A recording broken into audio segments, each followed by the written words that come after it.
Good Wednesday afternoon, and thanks for joining us. I'm Charity Menefee, the Director of Communicable and Environmental Disease and Emergency Preparedness at the Knox County Health Department. Our moment of gratitude today is dedicated to our businesses and employees who are eager to get back to work, but are diligently following the reopening guidance to work towards keeping both employees and the public safe. Anecdotally, we are hearing from our partners who frequently talk to businesses about several innovative business practices or plans that have been put together in a responsible and meaningful way. For that, we are grateful. We are also aware of some businesses who are choosing not to open right away in order to better prepare, and we are thankful for those businesses as well. Remember that Friday is the earliest you can open in Knox County in Phase 1, but you're not required to open on Friday. We continue to be appreciative of our businesses and employees who are such an important part of the fabric of our community, and we trust you to do the right thing for your organization. We are continuing to build out our website to provide more information and resources for employers to utilize as they prepare to reopen their businesses. You can find those resources on our website at covid.knoxcountytn.gov/reopening. Again, that's covid.knoxcountytn.gov/reopening. Later this week, we will spend some time walking you through our website and the content that is available at that time. We've been getting a lot of questions about the differences between the state's reopening plan and our local Knox County plan. Under the state's plan, Metro Health Departments, like the Knox County Health Department, are empowered to create strategies relevant to the unique needs and local situations in our communities. If there are differences between the plans, the community should follow the local plan. However, as we explain in our plan on the very first page, there may be times that additional federal and state guidance is released that require amendments to our plan, and those may be issued if they're needed. As an example of that, there is guidance right now for the faith communities that the state is creating. Specific to the Executive Order 30 that the governor announced yesterday, there are no local orders allowed or permitted for the faith-based communities. So our recommendation at this time will be to follow that particular guidance when it is released from the governor's office. Once we receive that specific guidance from the governor, amendments will be made to our local plan as well. Moving forward, this will continue to be part of the challenge as our plan was created before the rest of the state guidance was made available. We have been encouraged to create our local plan and given the authority by the governor to do so, and we wanted to do that as early as possible. We did this because we knew businesses in our community were eager to receive guidance as it related to reopening, so they had time to plan. We understand that this can be confusing, but we will continue to update our plan on our website with any changes, and the website will have a section with added updates to the plan so that the public can be sure they are looking at the most up-to-date guidance. Moving into our local situation, we have 224 confirmed cases of COVID in Knox County. 197 of those have recovered. 34 individuals have been hospitalized at some point in their illness, with 3 currently hospitalized. And we are thankful that we have no additional deaths due to COVID-19 at this time. And now I'll open it up for questions. Please go ahead and submit your questions now. All right, we'll get started here from the Compass. According to the KCHD website, Hispanics make up 12.95% of the positive cases, but account for only 4.4% of the county's population. What does that indicate about the spread within the Hispanic population? And is it the result of one or more clusters at a particular workspace, residential complex, or places of worship? I think that does reflect, again, let's go back to that we have relatively small numbers, and so getting percentages out of those is really challenging to do, but we are providing those to be open and transparent for you on the website. The higher numbers were related to a family group essentially, for the most part, for a lot of our cases within that community. And so there's not a large cluster in a business or anything like that we're concerned about at this time. From WBIR, they say from a Channel 10 viewer, according to the CDC guidance, if a physician suspects a patient who has possibly had COVID, they are to list the cause of death as COVID. That case then is counted as a death. Does that also get added into the positive category as well? Okay, so that would get added into the positive category, and we will get those notifications. We get notified from the State Department of Health when those notifications are made. They report those to us as well. So those would get added into our deaths and our case count. From WBIR, how many different strains of coronavirus are currently or typically seen in our area this time of year? I think there's about 4 that normally circulate in the community. The last number that I saw early on in this of normally circulating coronaviruses that are different from the COVID-19 version that is causing this pandemic. From WBIR, is it possible due to other strains of coronavirus that there are false positives in the COVID-19 test?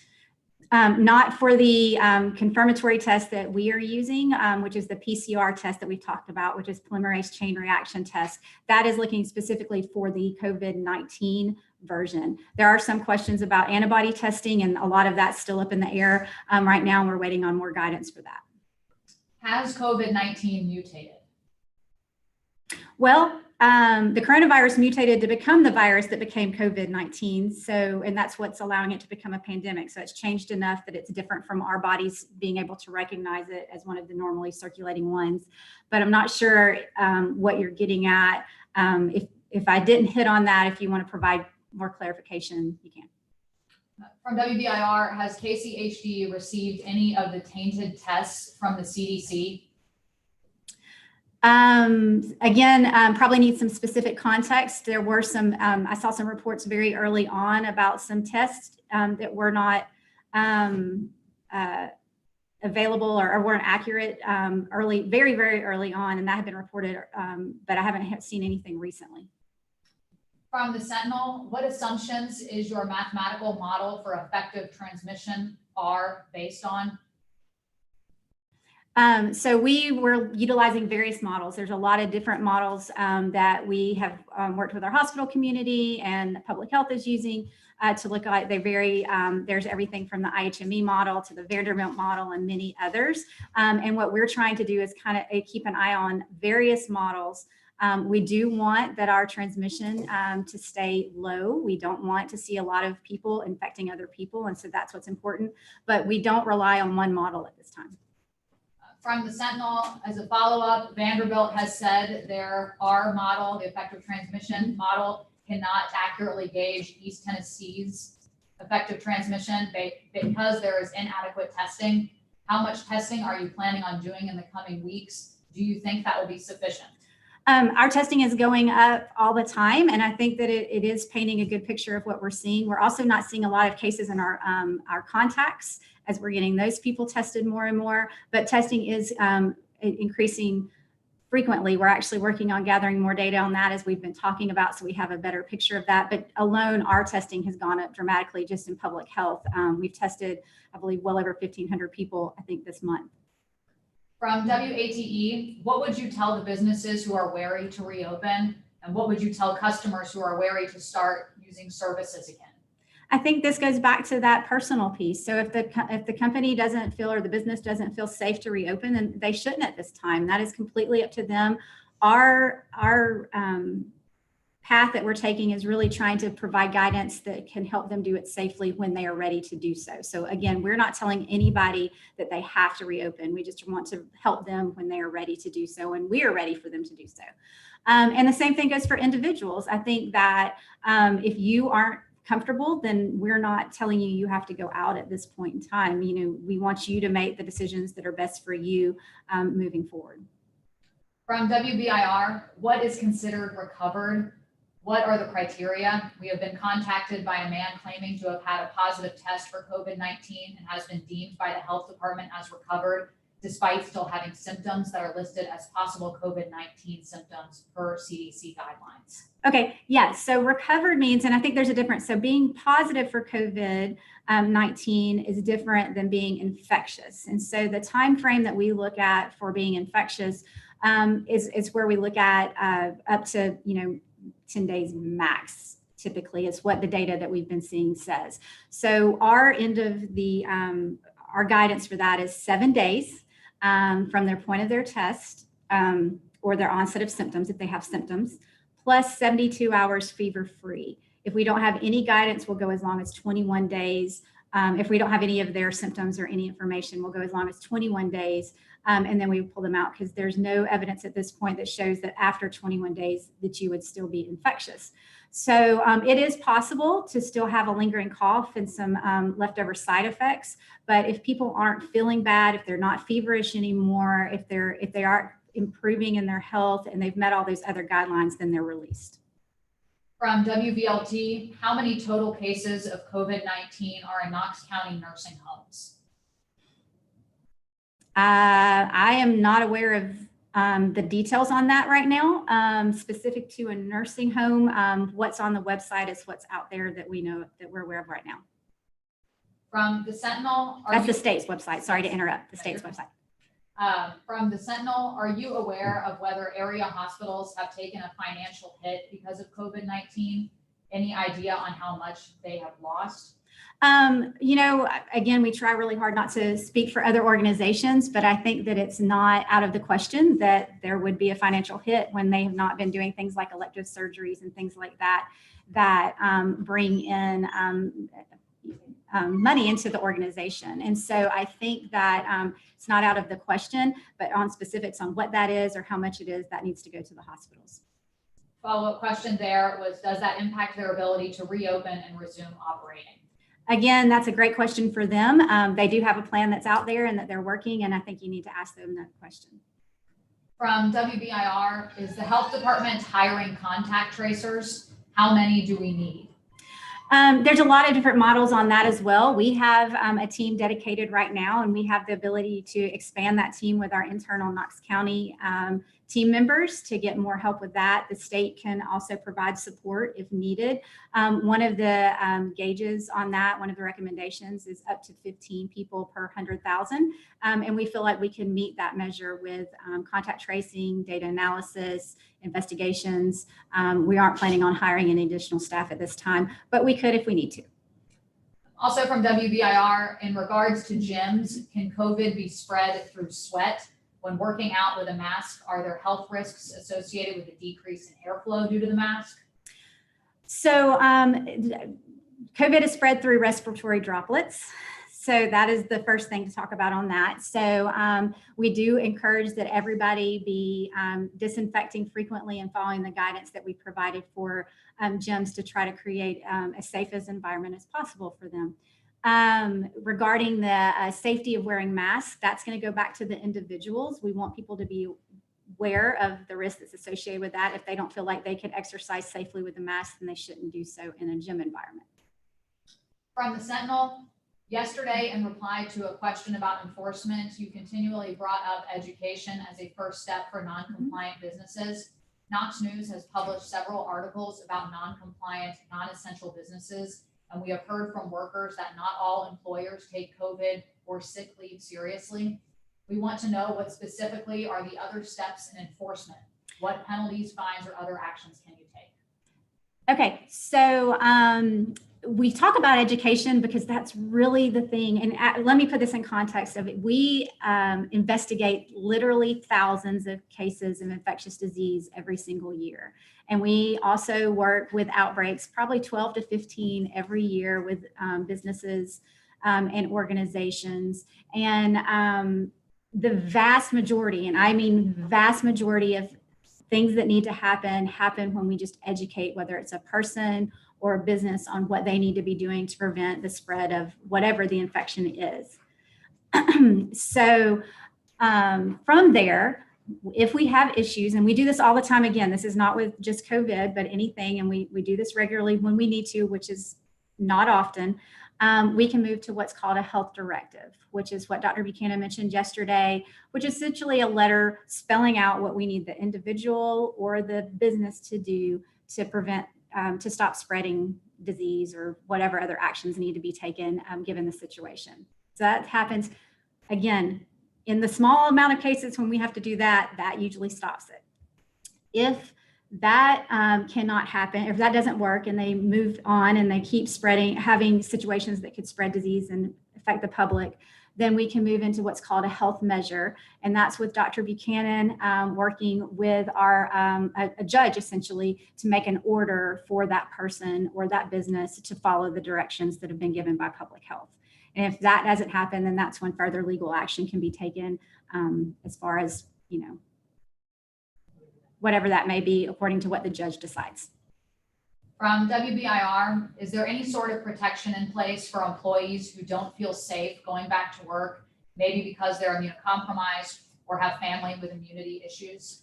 We really encourage, and in a plan, I think we talk about this, that we encourage businesses to look at those situations with their employees and work through those issues and be understanding as much as they can of those situations as they arise. We don't want people that are at high risk to have to be around a lot of people that could help affect their health. And so we really encourage those conversations to be had between the employee and the employer.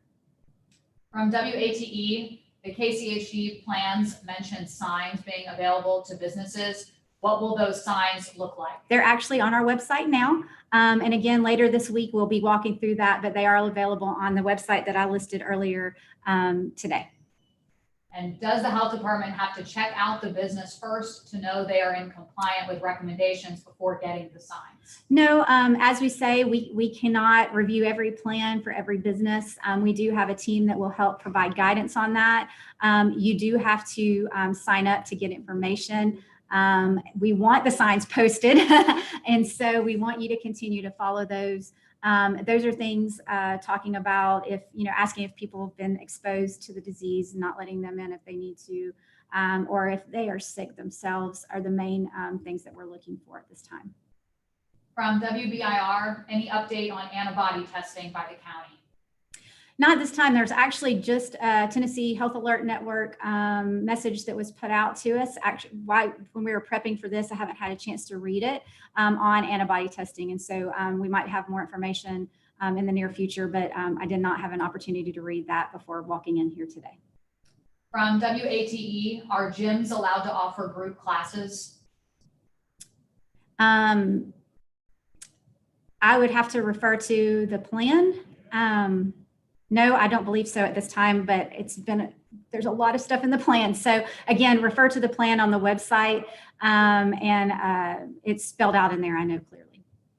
From WBIR, historically, would you consider this the largest public health emergency the Knox County Health Department has had to deal with?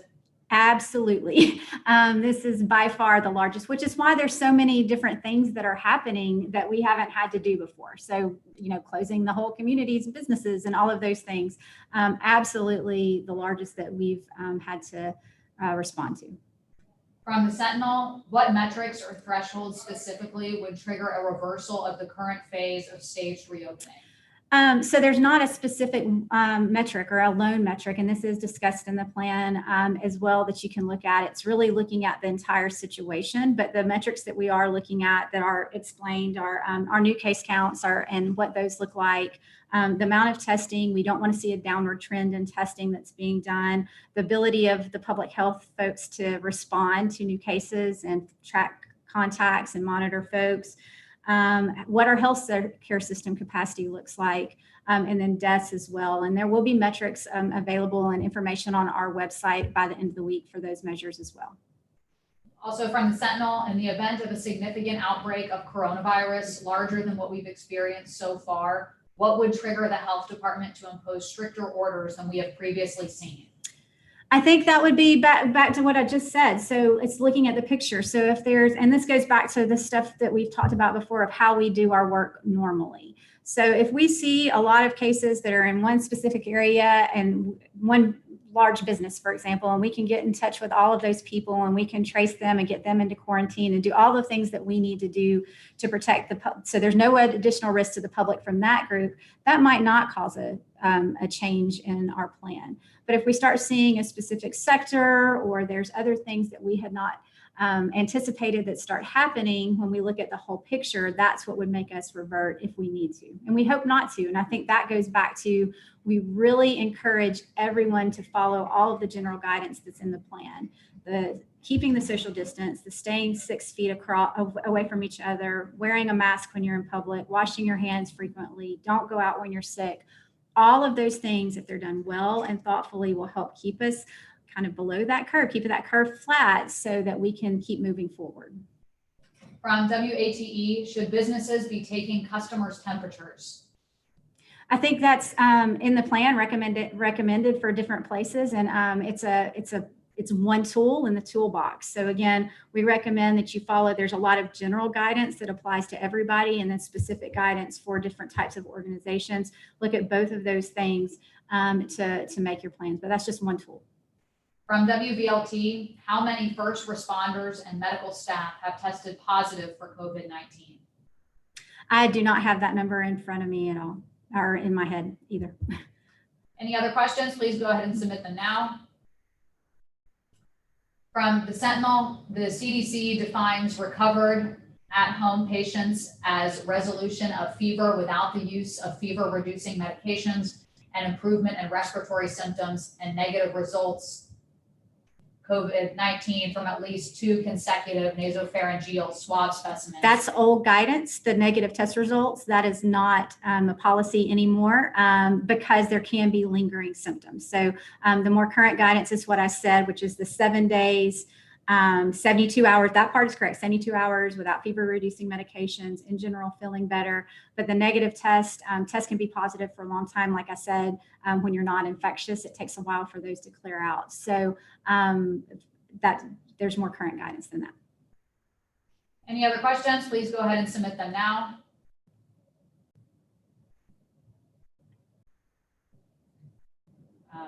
Follow up to the Sentinel's question. He says the patient in question has been on over-the-counter fever reducers. I can't talk about specific patients, and I don't know that specific case. We can look into that, but that's the guidance that I've given you is what we're following at this time. All right, any other questions?